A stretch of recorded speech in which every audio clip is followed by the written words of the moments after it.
My name is Candace Norcott. So this is our Friday series, Resilience Talks, and I want to thank you for coming and sharing this time with us. Today, we're going to talk about racial trauma.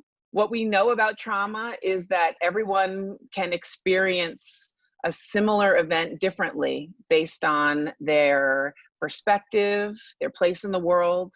I'm joined by Joel Jackson, Tobias Spears, Beatrix McBride. And I've asked them, and I'm going to ask them to share a bit of how they're taking care of themselves, what they're reflecting on, what they're thinking about as it relates to them personally and their work in the world, and what they feel like maybe their work or the work of others is next. So welcome everybody for coming. And I'd like to start with you, Joel. So I don't want to speak for you, but I do know that you were at the march, and I was just wondering if you wanted to start with kind of reflecting what that experience was. You were at the march that happened recently in Hyde Park. Thank you, Candace. As Candace said, I attended the march on Tuesday. It was an interfaith march organized by Pastor Harris of Bright Star, and it occurred in Bronzeville. We marched from 29th Street on MLK Drive down all the way to 51st Street, cut into Washington Park, and ended it sort of with speaking and rallies behind Diet High School. And I should also say there were moments during the march that we would stop and pause. Different individuals had the opportunity to speak. I found the march to be, one, very well organized and very peaceful. I was impressed by the diversity, and not just diversity in terms of the visible diversity, of course, like the different races that were present, but also the religious diversity. There were Christian pastors, of course, Jewish rabbis. There were imams that spoke during the march. President Preckwinkle spoke, and Jesse Jackson spoke. You know, there were a lot of good speeches, and I fortunately was able to help carry one of the Black Lives banners during the march as well. And so a lot of times I find myself doing a lot of the work and not always having the opportunity to participate in marches like that because often feeling very busy. And then there's also the whole thought of intersectionality. I identify openly as a gay Black man, and there are times where I have to have caution about where I'm going to participate in public settings and how much of myself I can bring to those settings, just out of fear for my own safety, because there are times where I feel like I can be Black in some spaces but not gay, or gay in some spaces and not Black, right? And that's something that I've been thinking a lot about lately. You know, even as on social media, there's been this sort of the Black Man Challenge that I've been tagged in several times. And I didn't participate in it at first and didn't really know why I didn't participate until one of my mentors created a whole new challenge and identified himself not just as a Black man, but also as a gay Black man, because of just like Kimberly Crenshaw's theory of intersectionality speaks to, we don't exist as, you know, individual factors, but multiple identities all at the same time. And then when I saw that, that kind of gave me more energy, and I actually participated in that form of social media. In addition, it was also energizing because on Monday, I felt extremely sad after everything that has been happening, and didn't know really how to channel that sadness and that energy. After participating in that march on Tuesday, it kind of fueled me, which I needed because within my role at UChicago Medicine, I'm often asked for assistance and help with even just sort of briefing and digesting these issues as it pertains to the complex trauma that we experience because of the civil unrest or the secondary traumatic stress that many of us experience just even observing that video of George Floyd when he was murdered, and all of the other videos that many of us have seen in terms of the harm that people of color, that trans women of color, trans women, that people just have been experiencing a lot of. And so one of the things that helps me is being able to help others enhance their communication tools for being able to speak about what they're feeling and learning how to support each other, like providing space really just for African Americans to be together and be supportive of each other because of the fatigue we feel from having to sometimes explain worldview to others who don't understand. But also I have compassion for the fact that, white folks also need to get together amongst each other and talk about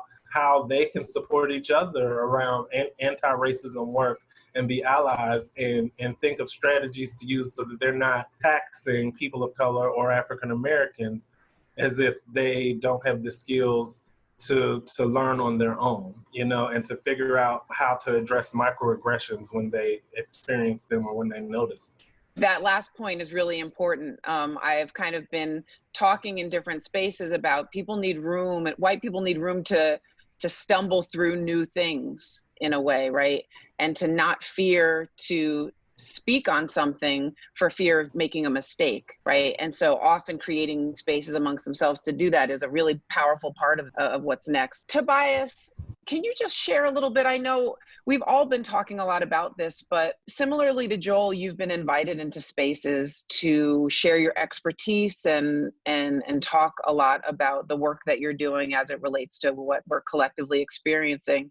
How do you organize that? Yeah, thanks for organizing this, Candace. I think for me, it goes back to my Black feminist training, right? And my Black feminist training has always told me that the work of social justice is organized around focusing on those who are most minoritized.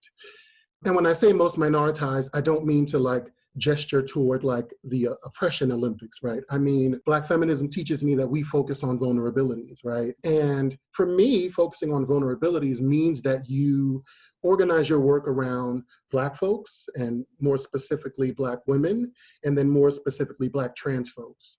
And so when you focus your work around those who are most vulnerable, everybody can get free, right? Everybody can be or feel liberated, and not just feel liberated, be liberated, because you are focusing on those people whose vulnerabilities are most stark. I've been using that as a way to ensure that when I go into places, I am able to speak to the most vulnerable, the most minoritized, and that my programs and my services and my offerings focus on this just populations that really need to be heard and be listened to. I'm also thinking about the way in which I have always insisted that our programs be multimodal, right? In the sense that we are, an inclusion menu is something that addresses not only gender, sexuality, or something like microaggressions, or something like privilege, but it examines all those things because we know that there is a similar system that brings those things about, right? Anti-Blackness is the root cause of microaggressions, right? And the root cause of a lot of privilege. And so for me, just making sure the work focuses on those who are vulnerable means that it's always ready to be deployed. A moment doesn't sneak up on you because you've always been talking about how folks who are vulnerable need to be made not vulnerable, right? How we can create spaces where people feel welcomed. And so making sure I have a plethora of programs that exist to speak to the systems that create those things, I think has allowed me to not feel overwhelmed in the sense of what I'm offering, even though I feel overwhelmed with racial trauma. And I think it's because racial trauma acts as a wave, right? It's always, the water's always there, but there are different moments when it's higher than others. In some of our conversations, you shared such a really powerful point with me that I wanted to make sure you shared here to all of us, which is this idea of the language that you used and the language that gets used around protests, particularly this term peaceful protest. And you shared a great perspective. Can you share that here? Well, part of it is that the Black body is always imagined as fire, as something needing to be stopped, as something that needs to be policed. And how do you peacefully protest when your own embodiment is always articulated as something that is not peaceful? Right. And an example of that, I was at Trader Joe's the other day, and I was pushing my buggy back to my car, and there was a white woman who was getting out of her car. And as I walked by, she looked at me and she watched me as I walked to bring my buggy to the little, the buggy house in the parking lot. And as she watched me as I walked by, and she held her door. I guess she was seeing if it was okay for her to get out of her car. We're all wearing these masks, but that's still not justifiable. So while she looked at me and watched me, I was, I wanted to say something, but I'm in Hyde Park. I don't know who this person is, so I don't want to, I work here. So I tried to just like bring the buggy back and go into my car. But what that moment made me realize was that my existence is always looked at as a threat. It's always looked at as like something that needs to be watched or ran from, right? And if that's the case, how do I, for instance, peacefully protest? And what does it mean when people say that? Is it that what people are asking is basically for you to protest and be forgotten about? We don't want to be inconvenienced. And it just, to me, highlights the precarity of Blackness, right? To where you are both assumed as like this heightened thing, but in order to be looked at as legitimate, you have to make yourself safe. And that safety is always faux. It's never real, right? Christian Cooper learned that in Central Park when he was bird watching, right? He is a safe Black person. He graduated from Harvard and he was bird watching, but Amy Cooper immediately said to him, I will call the police and I will tell them an African-American man is harassing me.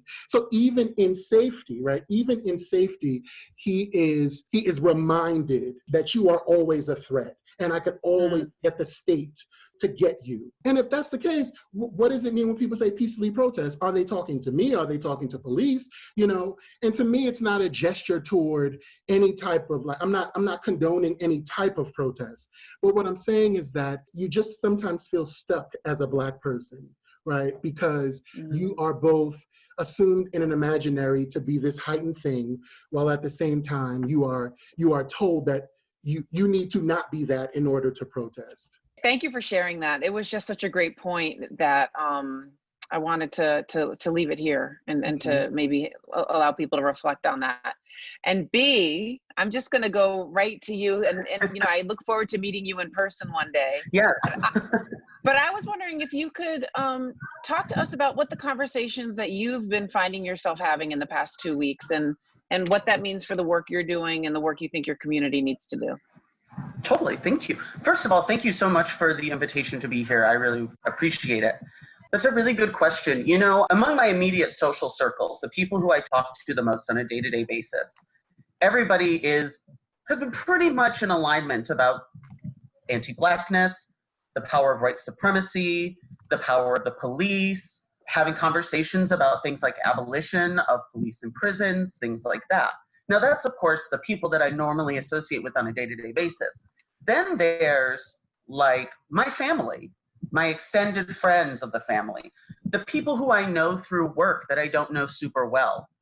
But those conversations are, let's just say, a lot more varied, unfortunately, in that there's a lot of conversation among some folks around the quote unquote, just like Tobias was saying, the peaceful protesters versus the violent protesters. And what does that mean? And people are really having a hard time. A lot of white people are having a hard time interrogating these questions because I feel like, especially because of a lot of white people have always seen the police as something that they can rely on, as something that's okay for them. And that's something that I find a lot of folks are having to do right now. And it's something that when I'm talking to my friends and, I've had other people ask me, how can we as white people in this moment, support Black people, support Black leadership in the struggle for liberation for all peoples? And one of those is, how do we interrogate our relationship with the police? How do we interrogate our relationship with these institutions of state violence that are absolutely disproportionately visited upon people of color, particularly Black people? The only statistic that I really need to know especially in this city, is that police are 9 times more likely to use force with Black people than with anyone else in the city of Chicago. That's a real problem. That means, that's one problem among many, of course. We could even go and talk about the secret torture sites that the CPD ran for years before they were figured out, right? how do we as white people interrogate our relationship to the cops? When do you feel the need to call the cops and why? That's a big question that I have. Even when I felt in the past, that sudden urge to grab the phone and dial 911, wait a second, does this need the police involved? Do you need to bring the police into your neighborhood, into the people around you? Because frankly, as we have seen, the police as an institution are a danger to people of color and particularly Black people. So maybe if you've got to make a police report for your insurance, what if you make a small change? What if you went to the station and made that report or filed it online instead of, say, bringing the cops into your neighborhood? How can you figure out how to de-escalate violence or de-escalate any kind of situation without having to resort to the cops? I think that's a question that all white people need to be asking ourselves right now. There's a lot of movement on that front, but there's still a lot of struggle. And I will say that. And you're absolutely right. I want to come back to something you mentioned earlier, Candace, about white people needing a space to kind of talk to each other and fumble through these things. And you're absolutely right.